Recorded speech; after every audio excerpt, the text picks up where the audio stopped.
Am I the asshole for refusing to let my in-laws see my daughter after what they did during her birth? Part 1. I, 29F, recently gave birth to my first child, a beautiful baby girl named Lily.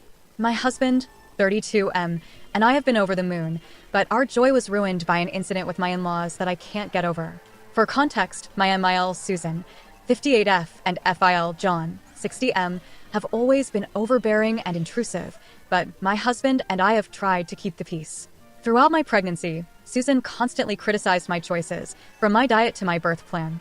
She insisted on being in the delivery room, which I firmly declined. She threw a fit, claiming she had every right to be there as the grandmother, but I stood my ground. When I went into labor, my husband and I headed to the hospital.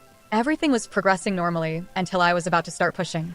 That's when the door burst open and Susan and John barged in, having lied to the nurses to gain access. I was in the middle of a contraction, in immense pain, and suddenly had my in-laws in my face, shouting encouragement and trying to film the birth on their phones.